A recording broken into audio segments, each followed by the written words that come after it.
We're here today to talk about online and offline marketing in the Parks and Rec space, from flyers to reels, strategies for online and traditional marketing. So thanks to Chris and Sarah for joining us today to share this wonderful stuff.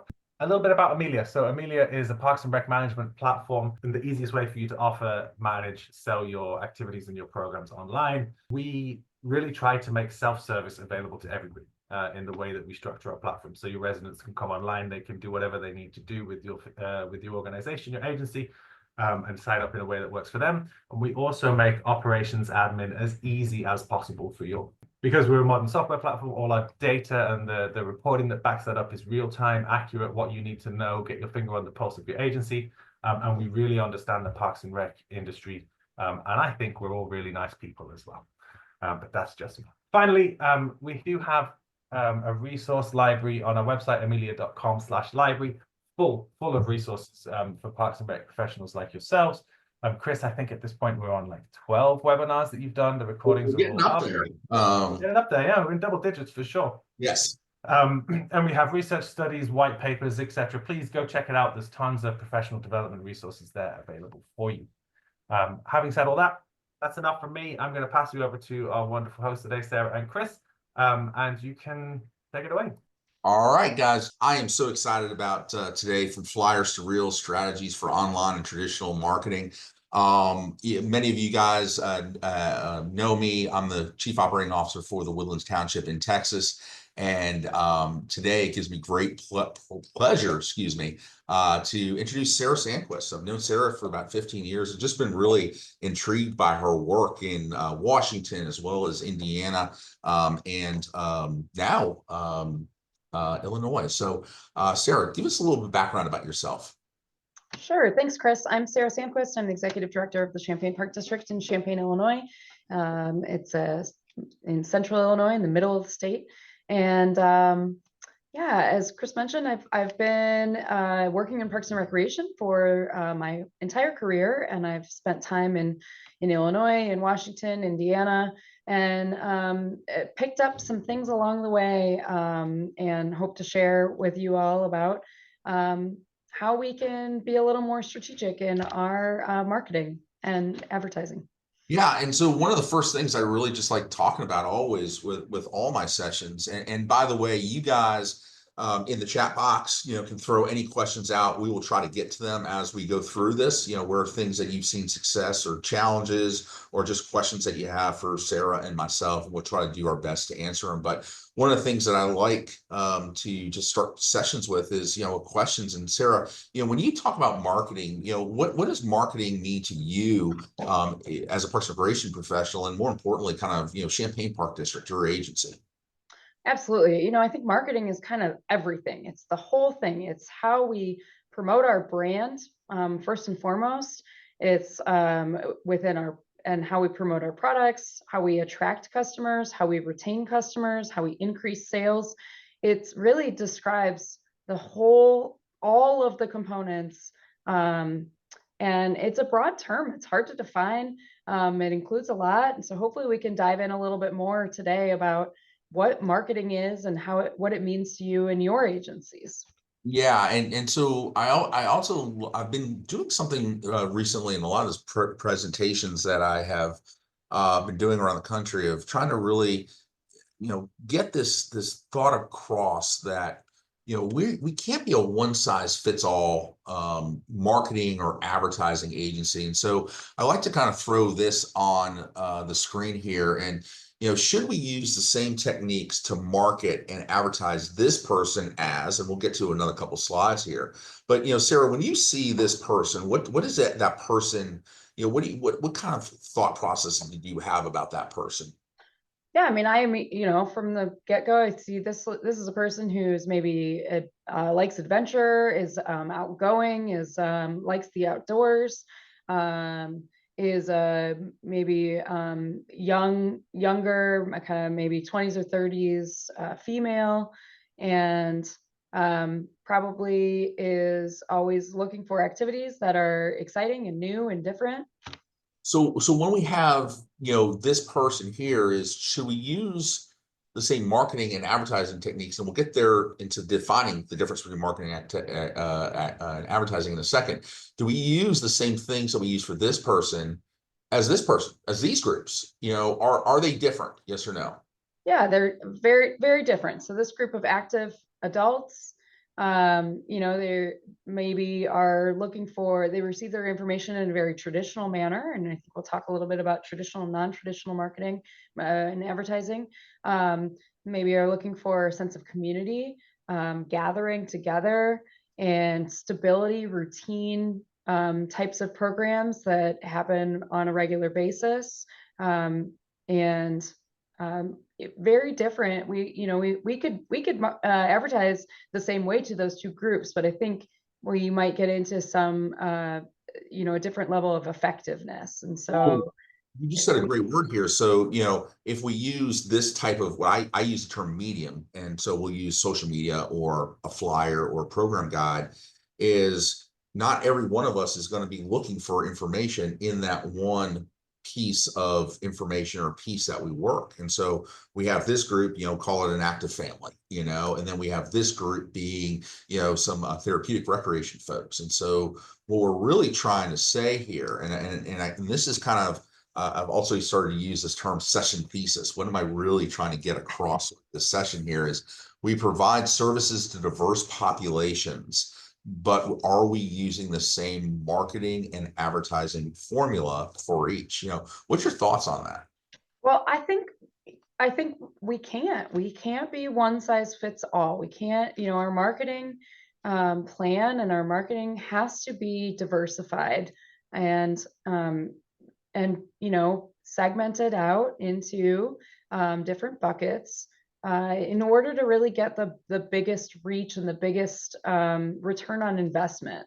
Utilizing our resources, we all have limited resources. So how can we take a step back as we're planning our marketing and really think about the best use to certain segments and populations, and move forward from being a one size fits all where we do one program guide and that's our main source of marketing. We put everything in that one program guide and we rely on that to get out to the masses of both users and non-users and residents and non-residents, and really think about how we can diversify those tools to reach more and different groups within our. And you said the program guide, and it's great because, you know, hey, listen, we're using that, but we also don't want to just say, hey, listen, we just want to throw everything in social media either, because there's pros Exactly. each one of these types of groups. And so, you know, today what we're going to really be talking about is, you know, just about 4 or 5 things. One, we're going to define marketing and advertising, and I've been, you know, really trying to make sure that we're not, I don't think those terms are interchangeable. They're very, very important parts with each other, but they're actually 2 different distinct functions. Market segmentation, huge. We got to have a great conversation on who are you really going after, and more importantly, where do they get their information? Looking at traditional and non-traditional marketing, and then of course, what all the great things that social media, but also challenges that they provide, and data is key in this whole thing. So let's get to the real key here. Let's talk the difference between marketing and advertising. And, you know, Sarah, you know, I always look at you as a really good, you know, person in the marketing sphere, much even better than I am. Of, you know, when you say marketing, what do you mean? I think marketing is the big thing. So marketing's the wheel. Marketing is it's all of the components. It's the process of creating a piece of information to gain new customers, to keep existing customers, to sell a product. All of the things that we do, all the programs, all of the events, they're all a product. They're all something that we're trying to attract consumers to interact with, to purchase, to register for. And so marketing is really that plan that we create to attract our buyers. Yeah, there's something that you just said. You used the word consumer, and that is a huge word for me. I really try to say when I talk about marketing and when I talk about just a lot of different things, is we've got to get away from this thought process of resident, because if we look at resident, it's just that person who lives in the community, not necessarily. And we're going to get to this pretty soon. The why are they coming? Okay, because at the end of the day, marketing is about fulfilling a need. Okay, and then we've got to figure The out why, answering the what why. needs are we fulfilling, and then we can go there to really craft a really good advertising concept. And that's what we're talking about. Advertising is really the specific tool. Okay. Yeah, and so the advertising is a tool in the spoke of the wheel. It's one of the spokes of this wheel of marketing, and it's one item or one thing that we use in as a mix of other items in order to market our product.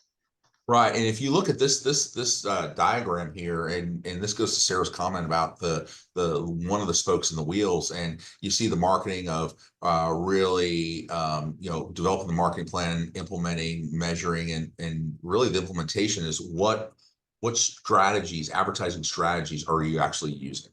And that goes into whether your social media, your flyers, and there's still a place, Sarah, newspaper and radio. Absolutely, we've advertised in the newspaper and on the radio, and we have billboards. It's all part of a diverse marketing plan that includes a variety of traditional and non-traditional But the efforts. activity and whom we're trying to attract needs to match with the actual advertising medium is really kind of the thing that we're getting here. And I kind of wrote this: we need to know who may use our product before we can identify where to advertise the programs and services. Who's that likely person who's going to register for that program? What do they look like? What are their wants? What are their needs? Which really goes into this other word that I'm really enthralled about, is this concept of market segmentation. What's your take on this thing called market segmentation, Sarah? Well, I think, going with our overall thought of there's no one size fits all solution to reaching different groups. We need to take a look at who is in our market and how we break that down into smaller buckets. So through demographics, through we'll get into a little bit about psychographics, but different groups, different segmentations of the market have received their information differently. They have different interests, and so we're looking to diversify and to define who these groups are, and that have common needs, and would respond to similar marketing efforts, so that we can really better define the overall strategy and plan of how we're going to reach consumers. So we're defining who's using our programs, and one of my favorite comments is, when we go to the rec centers and visit your rec centers, and just visit them and look at the people who are there, who is that typical person, and we kind of now are starting to place them in buckets, right? And so we have this word called demographic segmentations, and those are kind of what I call the name, rank, and serial number. How old are you? Male, female, income levels, to some extent cultural groups. Are you a member of a diverse community? Where are you in some extent of your life stage? And what's the problem with those elements? Well, this is the basic information, right? So we're going to grab this, like you said, name, date, serial number. Great, we've got that, but that's not really painting the picture of building a persona, building a segmentation of the market. It's one piece of information, of basic information that we can start with, and then we need to kind of add in some layers here to really hone in on who that person is, who that group is, that market segment is. I love the word that you used, who, but I want to go to the next one, is why.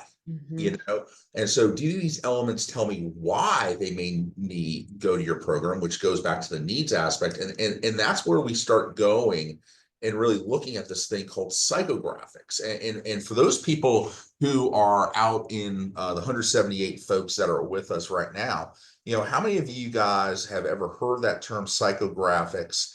And you know, put that in the chat. Hey, I've heard it, or I have no clue about it, which will help us understand kind of where you are. I got a couple of I have not. I got a couple I have.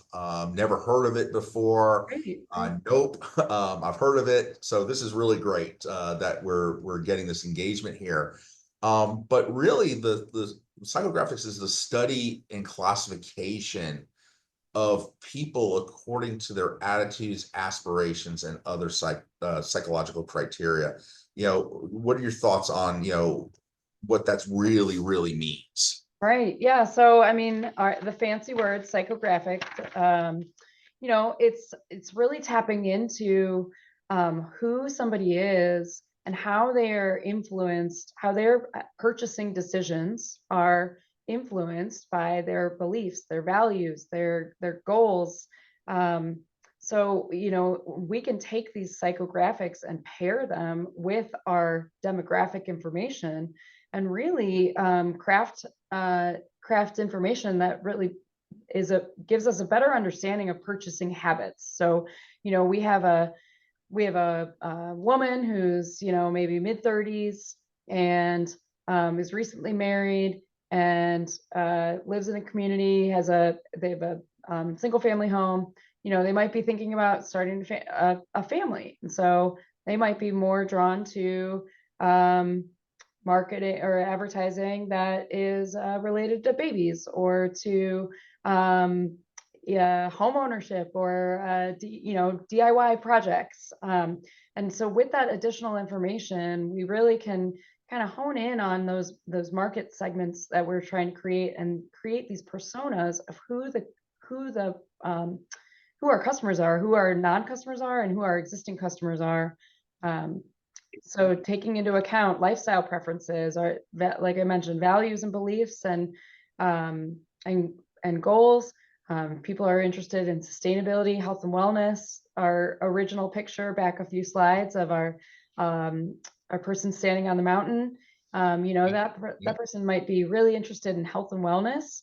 And so how can we take these additional attributes and build them into who our personas are within our market?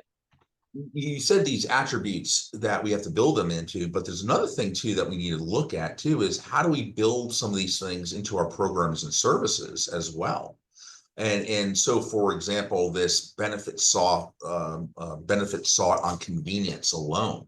How do we say that this program is going to meet your need for convenience? It could be the time of day, how it's packaged together, how you manage the registration process. But we have to know that we want people who want and need a high level of convenience, and then we actually change our systems, modify our systems, whether it be the registration program or the actual advertisement that we're going to show them, and we're going to provide narrative in that advertisement to say this is how it's convenient to you. Okay, new improved process, something to that effect.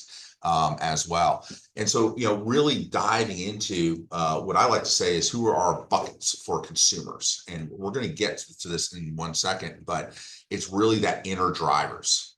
Now, why I want to use we have a question that might be, it seems really relevant to our conversation that I thought maybe you could weigh in on. Somebody asked, what if you're trying to build a new experience and take someone out of their comfort zone? Well, so Alitha, hopefully I'm saying that right, is give me what a new experience you're gonna wanting to do. That I would love to kind of you throw out that, because that'll help me really understand and maybe how to quote unquote diagnose this issue. So Alitha, if you can throw out what program or service you're doing, we'll get back to it in just a second to keep it moving here. Yeah.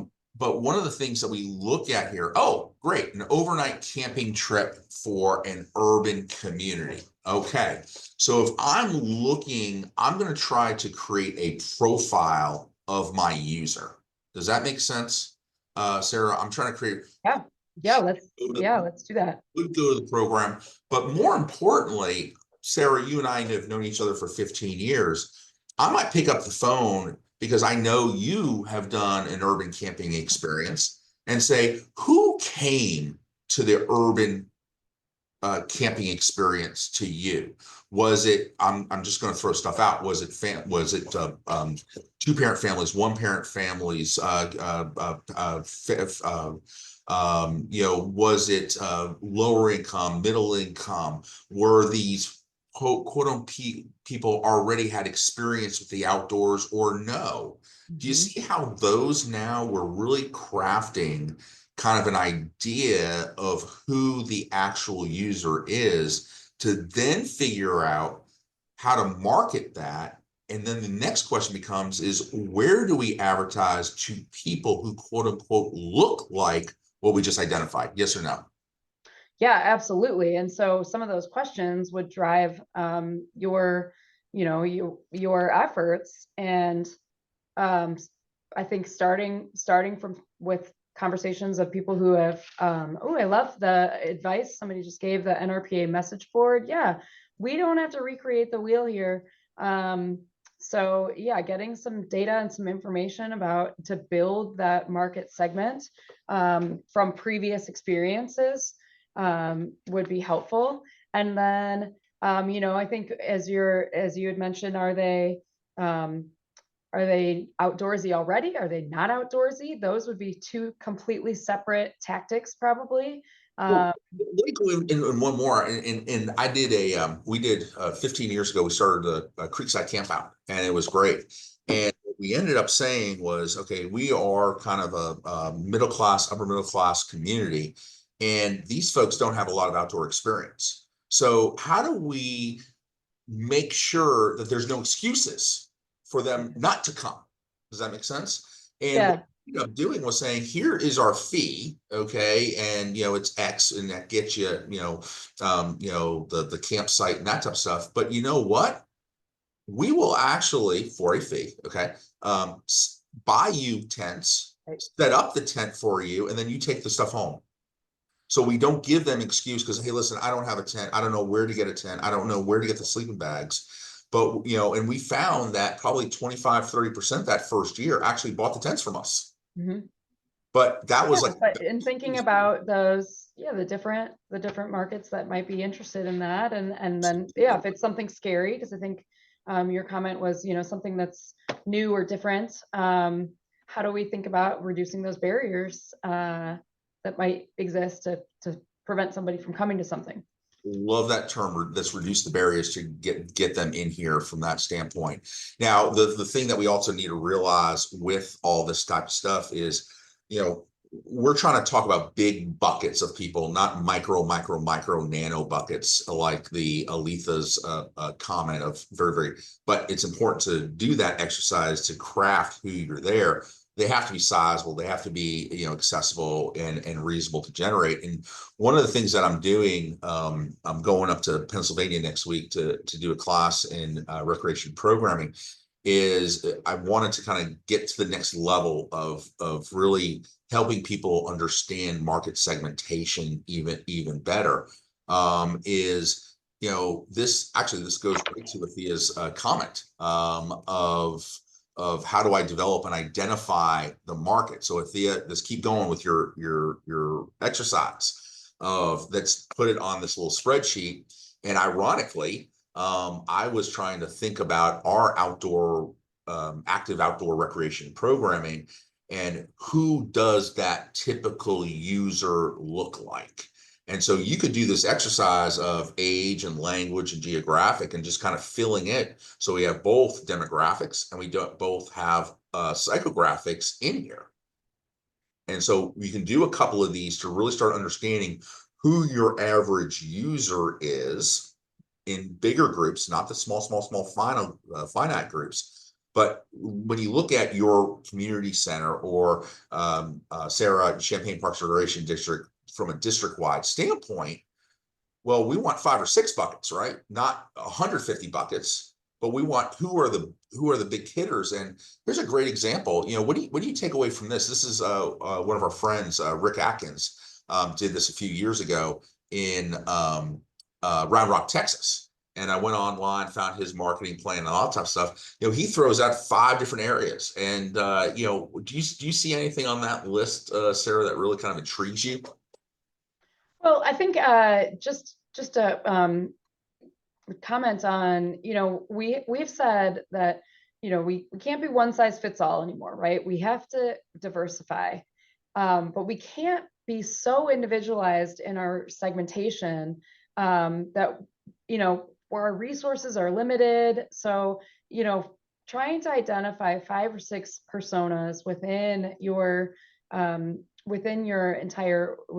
organization or your area, really, I think could help to shape some of these your messages. And I clue into the mommy influencers. I mean, I think a parent influencer, but our community is probably a heavy population of dual income families with a couple kids, both parents working. Time is limited, resources are limited. Looking for probably searching for activities and information after bedtime. We usually have 9 p.m. or later. And making decisions based on convenience. So that's not necessarily always us. It's not always the park district. It's where is, I'm going to look for something that's close to home, falls within the schedule that I have, the time I have available, around surrounded by other activities.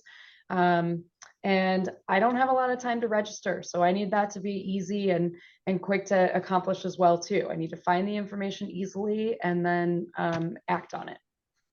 Absolutely. And that mommy influencers, I remember years and years ago, learned a lot from some folks in Johnson County out in Kansas. Great group, great agency out there. So if there's anybody on this from Johnson County, say hello to everybody there. But they were even, a number of years ago, where they had the, their base consumer who's making a lot of the decisions is a 35-year-old techno mom.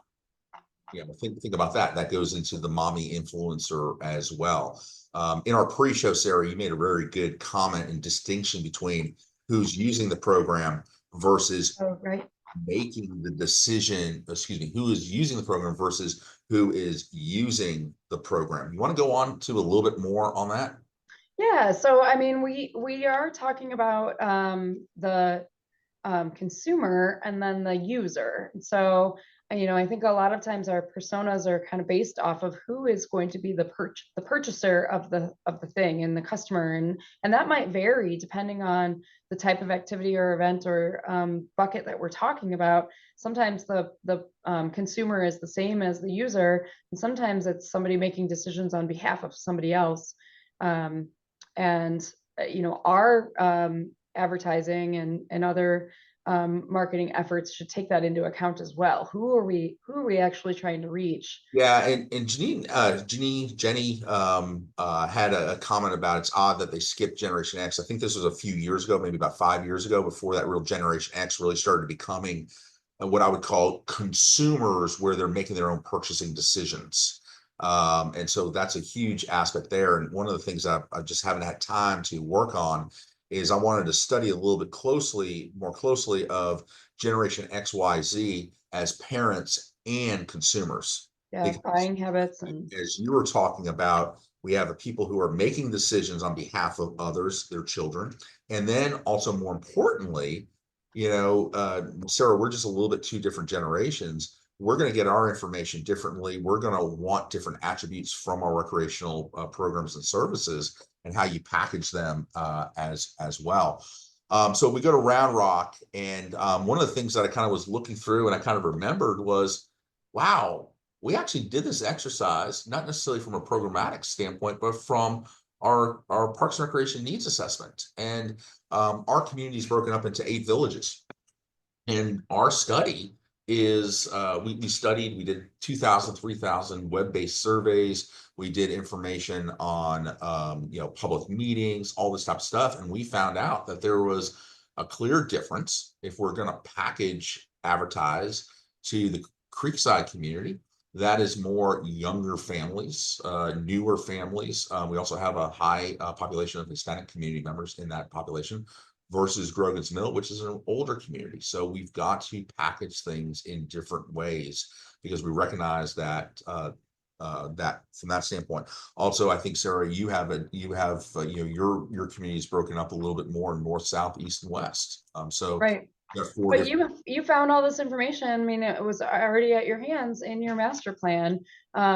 So it's not always information that you have to spend money to go get, or you might already have it. Dust off that master plan off the shelf, and those community surveys. You might have this demographic information already within your reach. Let me go one more further. Even if you don't have it, and if you have a Chamber of Commerce or an Economic Development Commission or something to that, they may have similar data. It just might be packaged in a different way.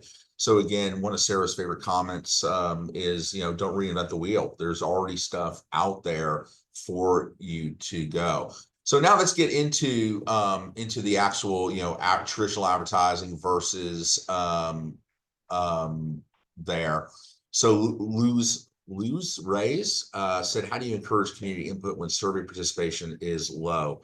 That is a 3-hour session. I could, just stop this right now and talk about surveys, but we don't want to. The only thing that I will say on that is the shorter the surveys, the better, and be more selective about what you're actually surveying. Because if we survey everything, but we don't use that data, you're just going to get your community survey fatigued, and they're not going to want to fill out the surveys. I'm a big fan of 5-question surveys that are very, very easy from that. So let's get into traditional. Okay. Sarah, is there still a role for traditional more advertising now? Oh, absolutely. Absolutely. In a diversified mix of traditional and non-traditional advertising. But yes, there's absolutely still a place for, for print flyers, for print guides, for advertising on radio, billboards. We utilize billboard advertising currently. We're on the radio a lot and TV a lot. We have radio twice on there. It's still important. Right. Yeah, I think there's definitely still a role for it. But each one of these is being used to go after a specific audience, right? Exactly.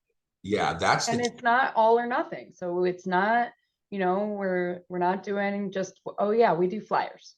That's what we do. It's a mix of all things, and it's catered to the market, the segmentation that is, receiving that information in the best way.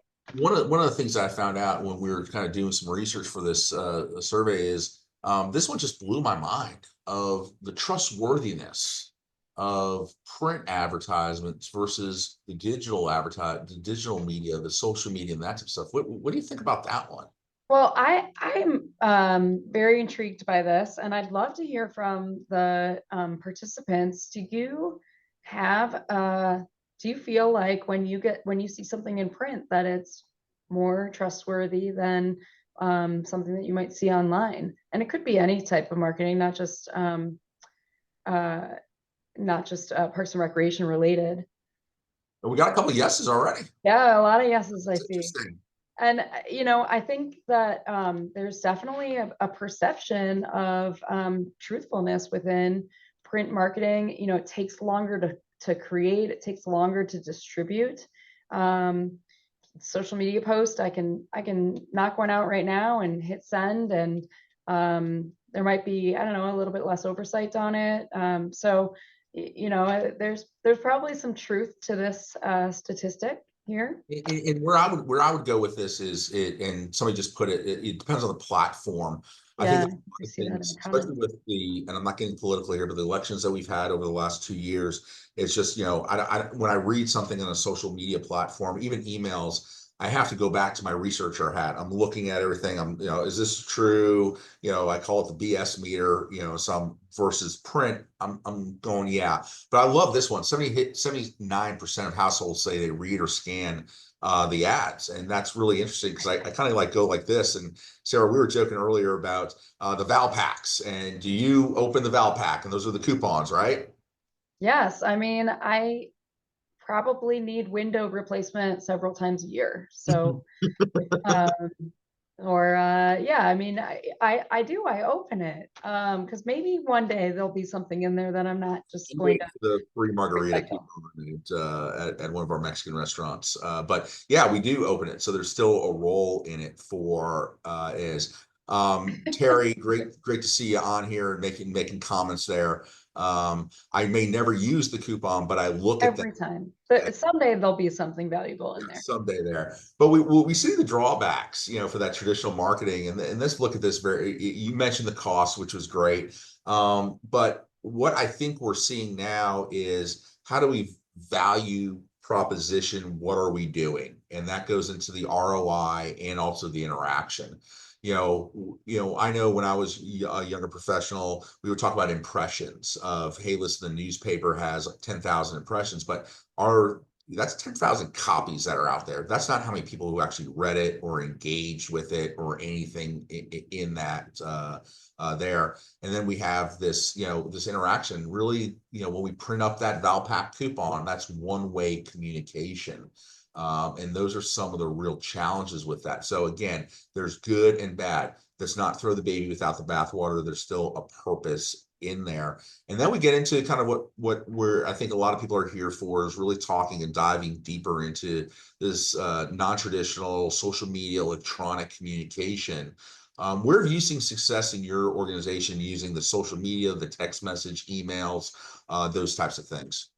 Yeah, we utilize social media. We have e-newsletters that we see really good interaction with, click-through rates. And I know we're going to get into that a little bit more, but it's, our open rate is fairly high on, and then actually clicking through to some of the links that are within those e-news. So it's not just, we can actually measure the return on investment on that.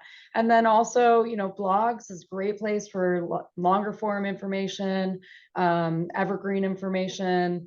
And we, as a district, have dabbled in podcasting previously, I think during COVID, and it might be time to bring that back around. But yeah, again, all of these are tools and options that as you're putting together a diverse marketing plan are components that you can include. And there's no, we only do this thing, we only do social media, just like we're saying, we're not going to do just only print material. We're going to do a mix of opportunities, and we're going to build those segments, those market segments, and utilize these tools to those market segments of how it'll be best received.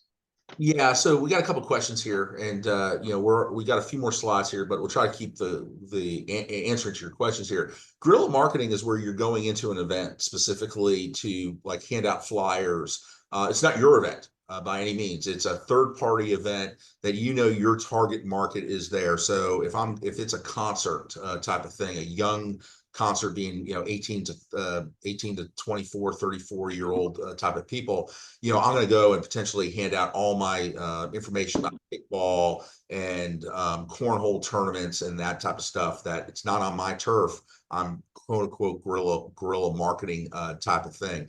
We've seen some blogs. We have a couple still blogs that are there, especially for our environmental services group there.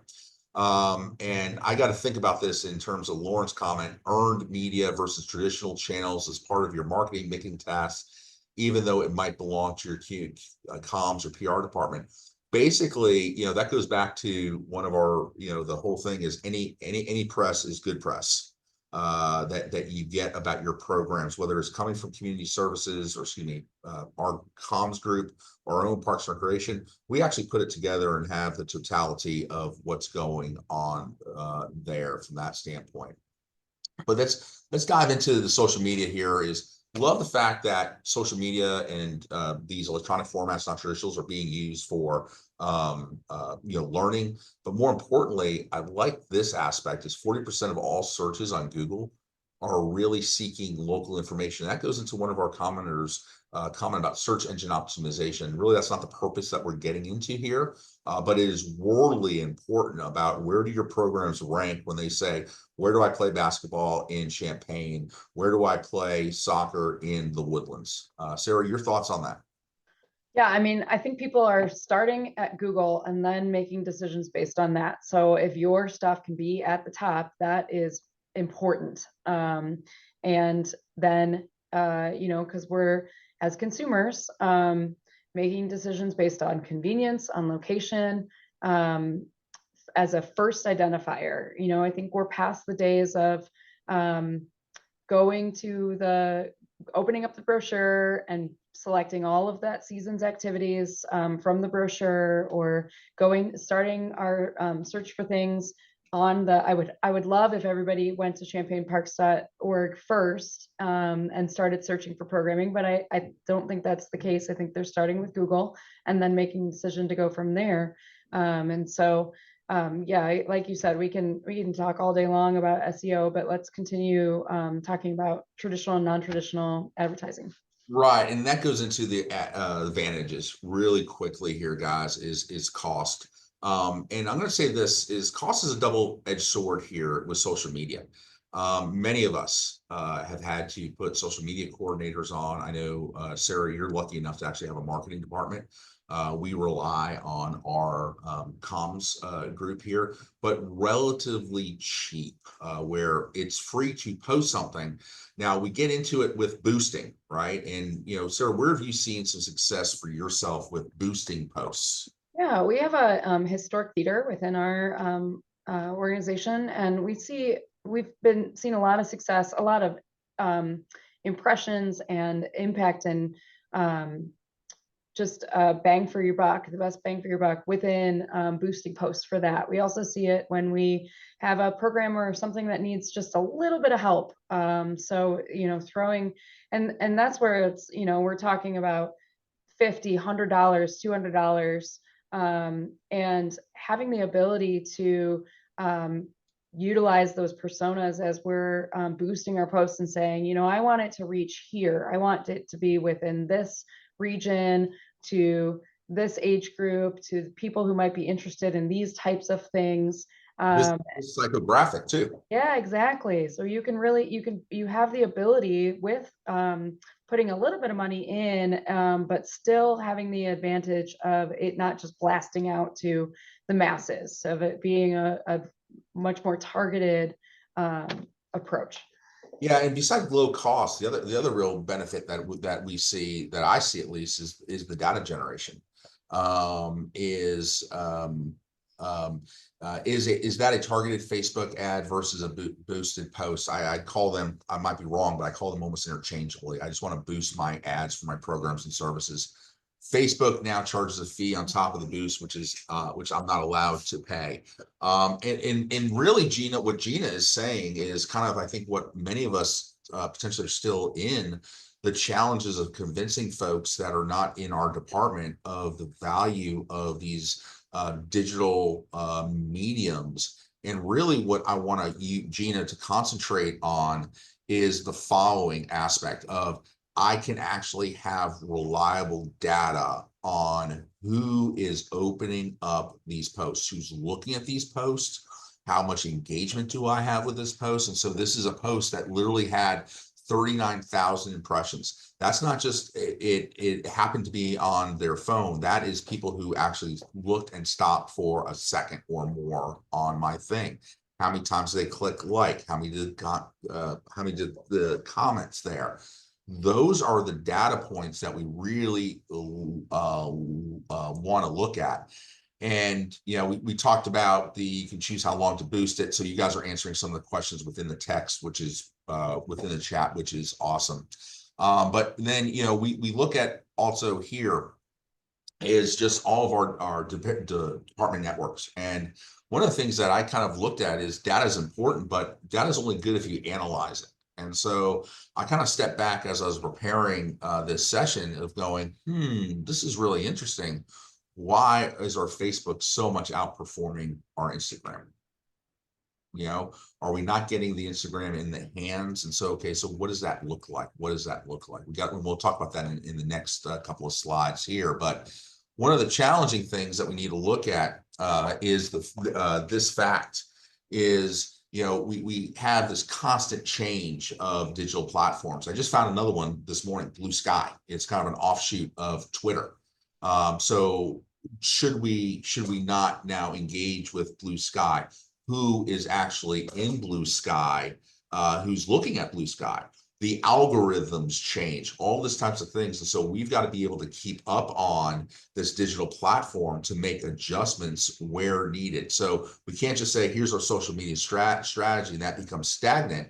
It's got to be ever evolving every 6 months, because this thing of social media and e-blasts and all that type of stuff is evolving. But let's go into this a little bit more. I'm trying to catch up on a couple slides here. Is, you know, we look at all the medias, you know, Sarah, is there a difference between Facebook, Twitter, Pinterest, YouTube, and so on? Absolutely. Different users, different ways people receive information. If, you know, to your on Instagram, I mean, we need more video, right? More video on everything we do. More reels, more video content, short snips, because our attention spans are gone. 12 and 8 seconds. Generation of millennials are 12 and Z's, excuse me, continuing to Z's are decrease, 8 seconds. right? No, Yeah. that So- much that we have. And we look at, you know, we need to, you know, match the target market with the medium that we're using for social media. That we have different gender issues. We have issues such as, you know, look at Pinterest being 50% male now. We look at the most used platforms between 12 and 24 is Snapchat.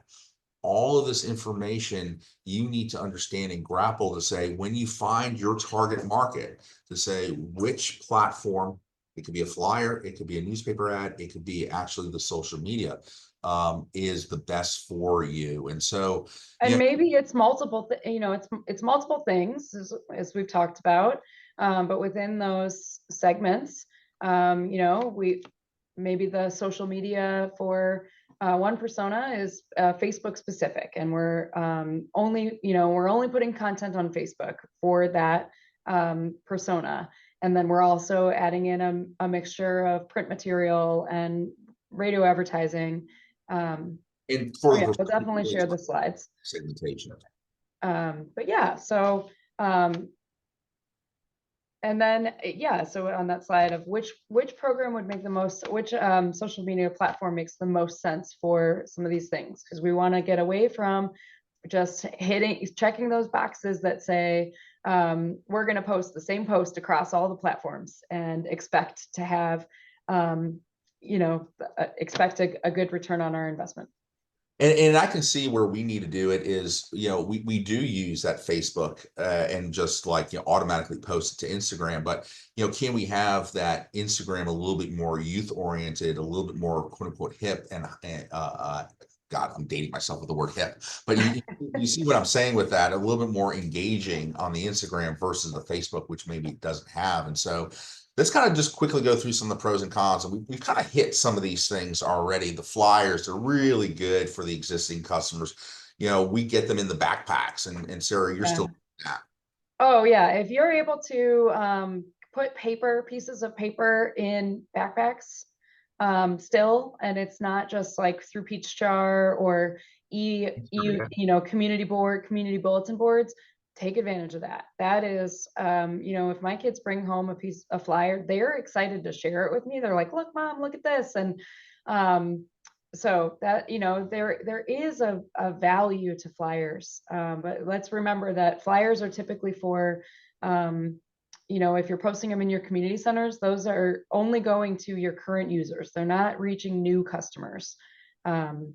And it's for limited time messaging, simple. We can't put a lot of detail on our flyers. Yeah, and that goes into that. It really just targets one demographic, and we're not getting we don't know who's receiving it. We can't measure the effectiveness at all on a flyer. Now, I you mean, I guess somebody mentioned putting a coupon on or putting a QR code is an opportunity where we can track engagement and utilize and take people to. So if we're keeping our information on the flyer very basic and simple, you know, QR code is a really easy way to direct people to someplace where there's more information, or to a call to action for registering, monitoring how many engagements there are with that QR scan, and you can get a little bit more effectiveness on that flyer. Right. And then we go to, you know, the great thing about the program brochure, the good and the bad, right? There, Sure. you still need to have it, you know, because that's your holy grail where everything is in one place. But, you know, the challenge is, you know, do we just go print? Do we actually print, or we just PDF it? Do we mail it? Do we do email distribution? And the good bad is it's static for a season, and that's a good and a bad thing. I mean, a lot of times it's outdated as soon as it leaves your hands. There's typos, there's program information that changes. And, you know, if you are still printing a guide and mailing it or having it available in your buildings, you're not going to be able to individually change the details on all of those guides. So The other challenge too is when you put all your program eggs in that basket, you can't make any modifications within those 4 months, or maybe even add new programs or services that just became, you know, up there. We struggle with ADA compliance with creating these, and I would love Gina for you to go a little bit more in depth just for the chat there, and we can maybe look at it at the end. Now we're going to post, and you know, what makes a good post? And I want to pull out one of your posts that really is cool. I just love the visuals on this, Sarah. You know, what kind of works for you in this post?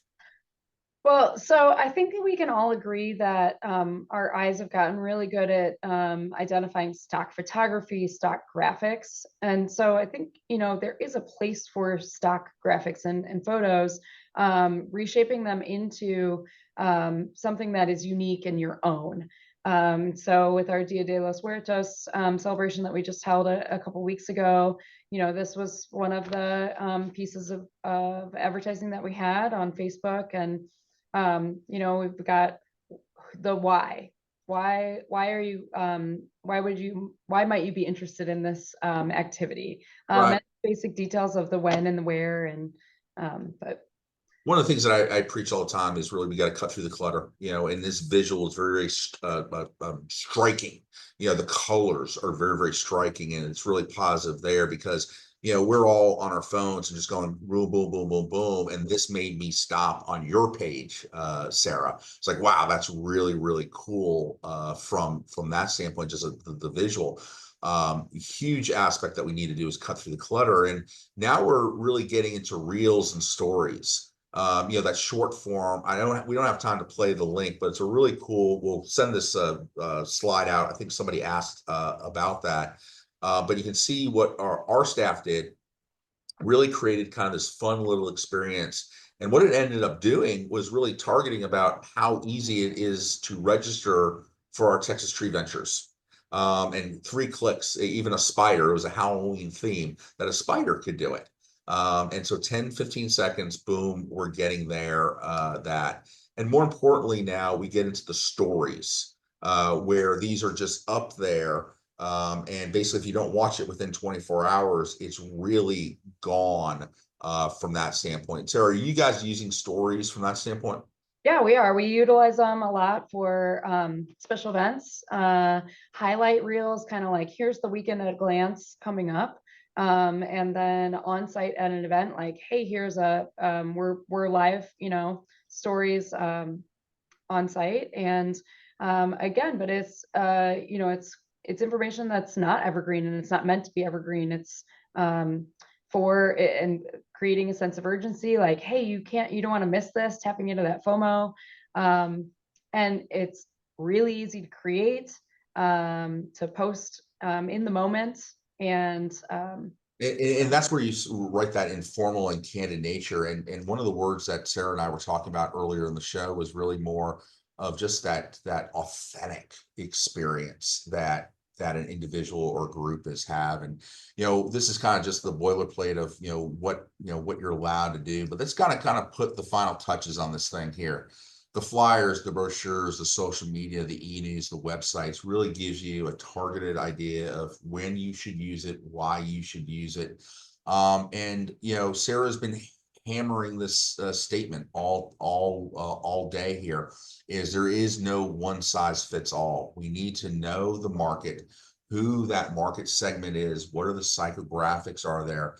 And the final thing is this: a successful marketing strategy involves a mix of tactics, advertising mediums. That's what my word, to effectively reach your target market. And so I like to say this, and you're more than welcome. And Mike, you can jump on here. Guys, throw out in here. This is kind of our evaluation here is, what are your 5 key takeaways from this session? And while Mike and I do, and Sarah do a little banter, throw out some ideas about what your 5 takeaways are. And I guess, Mike, you're the first one who's got a takeaway. I've got 2, if that's all right. The first is, I really appreciate all the stuff you were talking about, segmentation and psychographics and understanding who you're talking to. I think people think of marketing as platforms and tactics and campaigns, and all of that stuff will just be a non-starter if you don't understand that core of who you're talking to and why. So you talk about marketing and advertising. I think that understanding, that empathy of who you're advertising to is the key to marketing. So I take that away. And also, I really love learning more about offline marketing. I'm a millennial marketer, so I started my career looking at spreadsheets of numbers of clicks and impressions and conversion and data. So offline kind of intimidates me because I don't have that level of feedback. But it's good to push out of my comfort zone and deploy those tactics where it's appropriate. Yeah, I mean, so I'm the generation where we didn't have digital at the start. And so all we knew was the newspaper, the flyers, the program brochures. And, you're always guessing on who was receiving the information, what kind of, impact you're having. We go to digital, and it's great that we get some of this information, but we've got to actually review it and understand it and comprehend it, make action plans after it. But there is still this, real need, depending on generation, between segments of this quote unquote traditional marketing. Oh. So we've got a plug for another session, I think, for the remaining couple people that are on here. Yes, there are 2 things I would like to mention. So first of all, your next session, Chris, I think is coming up. Is it the 4th of December? I think so. It's right around the corner because it's not far away because people are busy end of December apparently. And you're doing that on customer retention, right? Ensuring that your customers stay customers. So that's really important, I think, as as people move to memberships and subscriptions, etc. And I've got Kate Meekum, who's the director of Parks and Recreation in Allen, Texas. She is just phenomenal in that customer service sector. So I'm really excited about bringing her on board, much like I was excited about Sarah. Mm-hmm. So we will send a link to register to that as a follow-up to this. Like, we have the landing page ready. We'll send it to you straight away. Register, save your spot. And the second thing is we've put together a short survey that should prompt when you exit out of this this call, asking about what you thought about today, any other topics you want to hear, etc. So please just take 2 minutes to fill that in. Hopefully you don't have the survey fatigue. It has no more than 5 questions. And we will pass that on to Chris and work it into our future programming. So thank you.